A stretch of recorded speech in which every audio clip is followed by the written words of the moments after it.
video, we're going to discuss the most important events that took place during the previous 12 hours. We have lots of very interesting updates, so let's start. And first, we're going to talk about the northern directions where the Russians continue their offensive operation. And before we start talking about the Sumy direction, first of all, I would like to discuss with you this video that was published by the Russians. And in this video, we can see how the Russians, as a result of reconnaissance operation, managed to discover positions of the armored forces of Ukraine where they install their communication equipment. Most likely those communication equipment that Ukrainians used both to support their drones deep inside of the territory of the Russian Federation and probably to attack Russian drones that were attacking, for example, during the previous several days. The most interesting part of this video is that the Russians, when they discovered these positions and this equipment, first attacked this territory with Iskander missile, and it was very precise strike, and then the Russians attacked the same area with several Grand drones. So the most important that the Russians are able to attack the same point, the same target with several types of missiles and drones at the same time. So most likely this equipment was completely destroyed.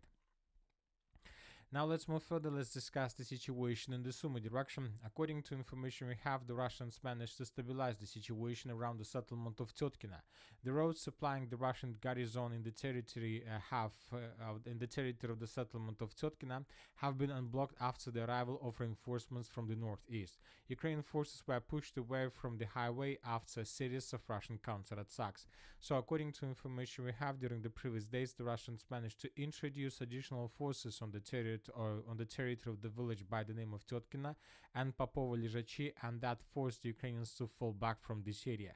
So most likely the situation in the area of the settlement of Tyotkina was stabilized completely. The Ukrainians were forced to fall back for regrouping.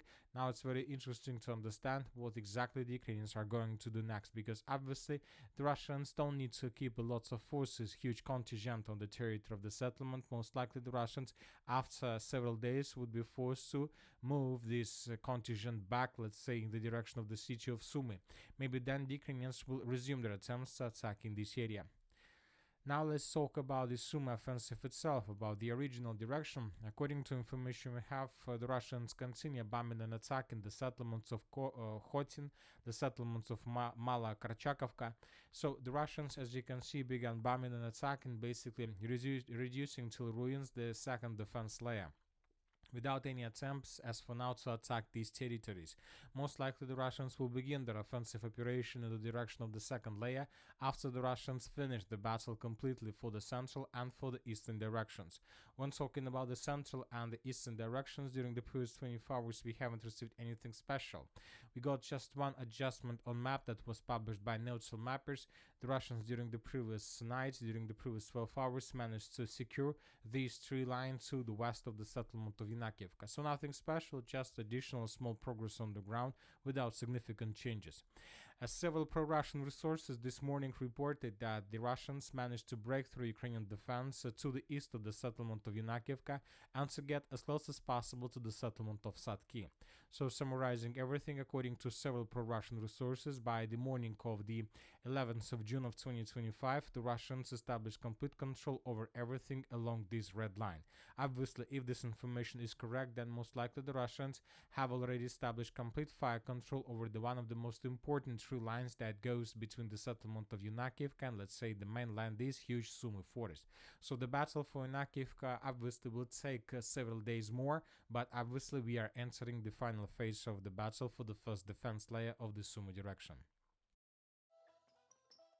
Brug flyhjælp, når dit fly bliver forsinket eller aflyst. Opret din sag på 3 minutter, og så klarer vi resten. Vi tager os kun betalt, hvis vi vinder din sag. Flyhjælp. Retfærdighed til de rejsende.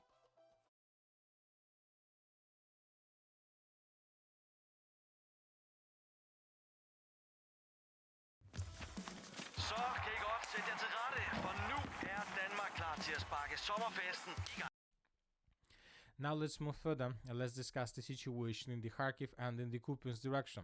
When talking about changes on the ground, we haven't received anything special along the entire line of the river Oskol, but we got very important updates to the west of the river Oskol in the Kupiansk region.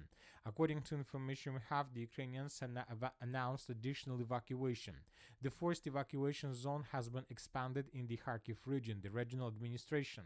We are talking about the settlements of the Kupiansk district: Baranovka, Berezovka, Novonikolaevka, Spadobovka, Staraigorovka, Duvanka, and Fedorovka, the report says. So according to information we have, during the previous days, the Ukrainians decided to evacuate additional zones to the west of the river Oskol, and we are talking about these villages that are located along this line. So this is very important because this evacuation reveals us some plans of the Russian forces, and now we understand that most likely the Russians are going to continue their outflanking maneuver to the north and the northwest of the city of Kupiansk, not just from the northern directions, but most likely, according to this evacuation zone, we should expect additional or another offensive operation from the Russian side in the vicinity of the settlement by the name of Sinkova. Most likely the Russians are planning to cross the river Oskol in this area as well, with the purpose to begin encirclement of the city of Kupiansk from the south and from the southwest. So that is why the Ukrainians evacuated this zone with the purpose to concentrate additional forces in this area, with the purpose to stabilize the situation and not to allow the Russians to finish these flanking maneuvers. Now let's move further and let's discuss the situation in the Kostiantynivka direction. During the previous 24 hours, we received a lot of very important updates and changes on map. First, let's talk about the city of Chasiv Yar. According to information we have, the Russians managed to secure additional tree lines in the Seversky Donetsk-Donbass Canal to the west of the settlement of Grigorovka, so additional territories this morning were colored in Russian favor as a contested area, not in the Russian favor. We don't have proofs of this. And when talking about the southern directions, the Russians during the previous 24 hours managed to improve their position significantly. First of all, let's talk about the situation along the Seversky Donetsk-Donbass Canal. Several pro-Russian mappers have colored this pocket completely in Russian favor, but when talking about geolocations, we have just this video where we can see how Russians were storming another tree line in this area, and this episode was geolocated. This episode took place exactly in this area, and the Russian soldier was securing exactly this tree line. So based on this video, we have adjusted the map along this tree line and the territories below. So this is the situation, for example, by the end of the 10th of June of 2025, and this is the situation by the beginning of the 11th. So telling the truth, we have no doubts that most likely the Russians either have already probably secured this pocket or about to finish this, and we believe that during the next 24, 48 or 72 hours we will color these territories. So everything to the east of these red lines, so we're talking about this pocket, would be colored in the Russian favor in a very, very near future, because the Russians most likely managed to break Ukrainian defense in this area, and currently the Ukrainians are forced to fall back. Furthermore, we expect that probably this upcoming day or the upcoming 24-48 hours would be decisive for the Ukrainians. They would abandon their positions with the purpose to avoid encirclement. Very interesting details are coming from the Kliban-Byksky pocket. Today, according to information we have, the Russians managed to improve their positions to the north of the city of Pokrovsk, to the north of the city of Toretsk, by taking under control additional positions. So we have another video where we can see how Russians were attacking this stronghold. And according to geolocation that we managed to find during the video we've just seen, the Russians managed to establish complete control over this territory, and the Russians continue advancing. And currently, if we calculate the distances, the distance between Russian positions and the railways is already around 1 kilometer. And the distance between possible edge Russian positions and the next road is already around 1.79 kilometers. And the distance between Russian positions and the Kliban-Byksky water reservoir itself is already 2.2 kilometers, which is already nothing for the Russian FPV drones. But obviously the Russians are not going to stop, as we discussed in the previous videos. First of all, the Russians will try to secure the mine to the south of these recently gained Russian positions. Then the Russians would try to establish complete control over the next company stronghold to the west of this area, and then the Russians most likely would try to establish complete control over the tree lines along the railways. So obviously this is the maximum plan of the Russian Federation. If they are able to take these positions, this is going to be already complete control over this territory without any chances for the Ukrainians from the settlements of Novospaska, Sherbinovka, Katerinovka, and Kliban-Byk for evacuation. Once again, from this very moment when the Russians take under control this tree line, the Ukrainians will not be able to use this road for evacuation, rotation, supply, and support, because the Russians most likely will establish complete fire control over this territory. And then the Ukrainians will have just one road of evacuation to the west of the Kliban-Bytska water reservoir. But as we discussed in the previous videos, currently the Ukrainians have huge problems in this area, because currently the Russians are advancing from at least three directions. The Russians are attacking from the south in the direction of Alexander Kalinova. The Russians are trying to advance in the fields between Yablunovka and Alexander Kalinova village, and the Russians are attacking from the western part of Yablunovka in the eastern direction. So in the very near future, we expect that defense of these villages would collapse and the Russians would take these territories under complete control. Furthermore, today we have this video that was published by Ukrainian sources, and in this video we can see how Russians were attacking these trenches. In this video we can see how Russian soldiers under very heavy mortar fire were moving through the trenches with the purpose to secure them and to establish complete control over this territory.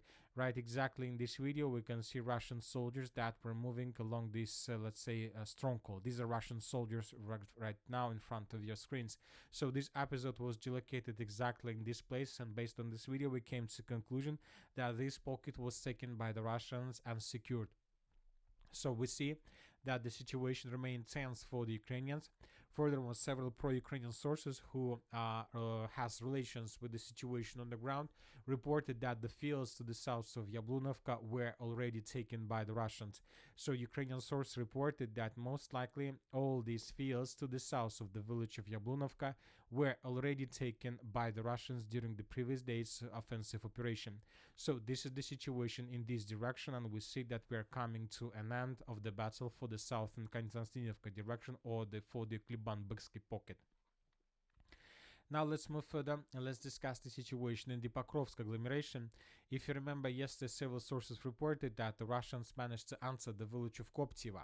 This information yesterday was provided by pro-Russian resources, and today we got additional confirmation. Neutral mappers also adjusted their maps in Russian favor, and according to them, the Russians established control for over 40 or 50% of this small village that is located to the northeast of the settlement of Novoekonomichna. Furthermore, today we got another video in the area of Malinovka. We will not watch this video due to violence and casualties. In this video we might see how Russian soldiers were moving along the dam in the southern direction. So now we see that the Russians are trying to continue their offensive operation in the direction of Novoekonomichna from the east, and the Russians are trying to outflank the settlement from the northeast.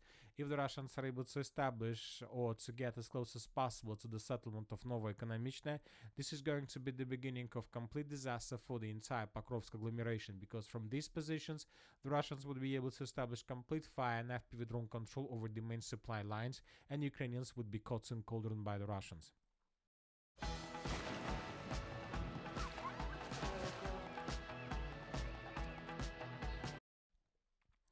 Now let's talk about the Dnipro direction. During the previous 24 hours, we got lots of updates, and according to them, the Russians continue consolidation of their forces along the border between the settlements of Goryokhova and Novopavlovka.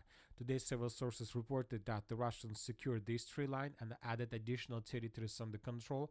And today, we got several geolocations to the south and to the southeast of the settlement of Goryokhova. Once again, there are also lots of casualties and violence in these videos, so that is why we are not going to watch them.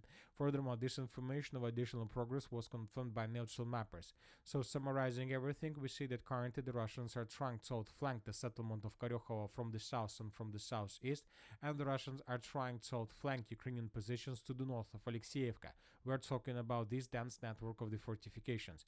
Anyway, we see that after the fall of the settlement of Alexeyevka, the Russians are trying to improve their positions, to maintain the lines, and to establish complete control over the entire border between Dnipro and Donetsk regions, and to take under control everything to the east of this red line. And this is exactly what the Russians are doing right now, and the Russians are showing pretty fast results. Furthermore, according to information we have, the Russians managed to improve their positions in the southern part of the settlement of Kamar.